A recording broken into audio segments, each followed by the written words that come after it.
Hey everyone, welcome back to A Page I Love. This is Kevin Sharp. Today I'm joined by longtime comic artist Pat Olliffe. Pat, welcome to the CAF Plus channel. We're so happy to have you here. Thanks for inviting me, Kevin. I'm looking forward to it.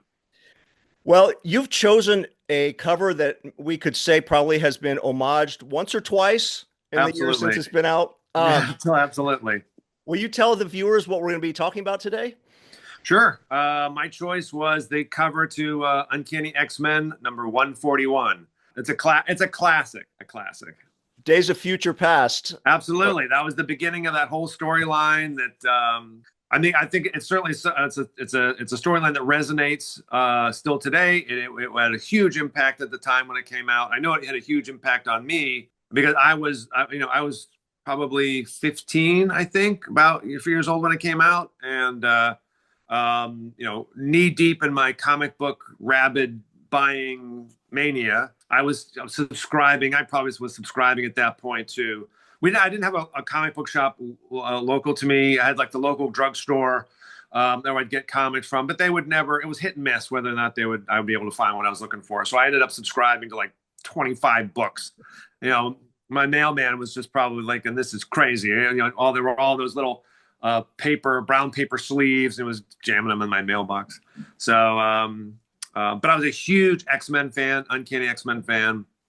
Loved the Claremont Byrne run. I was insane for that at that time. You were probably the perfect age to be reading that Yeah, book at that time. yeah, yeah. So, do you have a specific memory of when this issue arrived in front of your eyeballs? So I think my memory was that because it was a book that I was subscribing to, pulling it out of the mailbox, like I did so many other books I was reading at the time, and at that point I had been following the X-Men for quite a while. So I was, I didn't know. I think it was probably teased at the end of issue 140 about Days of Future, and I had no idea what any of that was going to be. Nobody did. So when I pulled open the sleeve, and that's the thing, that's why I chose this cover, is when you pull it out, it is so striking because it is it's the older Wolverine, older Kitty Pryde. They're inside the spotlight. It was so dramatic. It was so graphically strong because then the yellow of the spotlight was surrounded by this like dark purple shadow. You could see the bricks in the building behind them in the shadow work, and of course, then in the spotlight was the posters. That said, slain, apprehended, and all the characters that you were a fan of and have been following, and all of a sudden there's these pictures and they're all dead, and I think, oh my god, what is this? And I was a huge John Byrne fan at the time too. He was drawing pretty much everything I was looking at the time.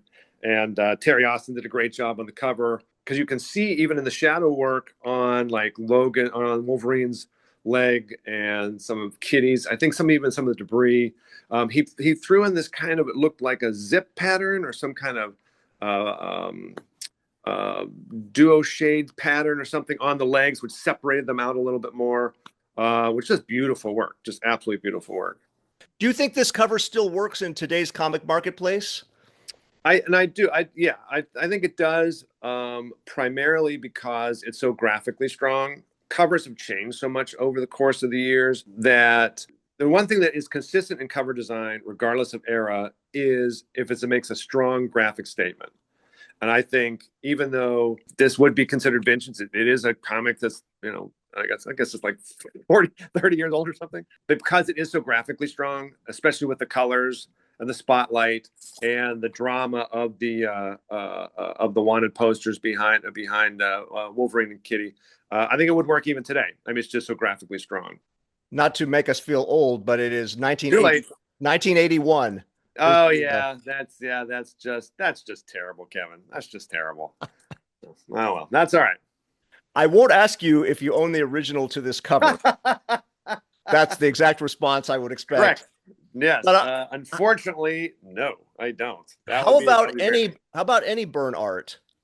I don't, and which is a real disappointment. Just because my original influences when I was younger were Neil Adams and John Buscema.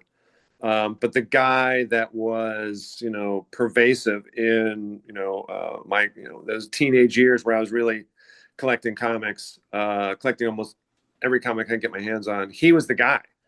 I mean, it was, I saw my Iron Fist, his work on Iron Fist, and then of course the Avengers and X-Men, and then on the Fantastic Four. So he was the guy.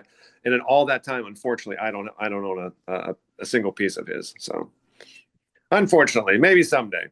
Let's jump over to your own work then, from Sure. Byrne, Claremont, Austin to you. Please, you have a couple of creator-owned projects you'd like to tell the viewers about. Go ahead. I do. So I have two creator projects that I did with Chuck Austin. They both came out through Comixology Originals, both still available. The Edge World science fiction western that Chuck and I did is available not only on Comixology Originals, but also they were compiled into trades, and the trades are available in comic book shops. They were put out by Dark Horse. The second project we have through Comixology was a book called Tormented. A supernatural kind of ghost hunting books, a lot of fun. That is currently available on Comixology as well. That is not in a trade as of yet, but we're hoping to have a trade coming out in the near future. And Pat is not authorized to say anything, so I'll just say there could also be some exciting projects. Other projects, correct. There you go. Well done. That's all we can say for now. Pat, I want to thank you again. I mean, obviously, this is one of the covers of the 1980s, and it's always a pleasure to look at it, even with all the imitators over the years, or shall we say the tributes?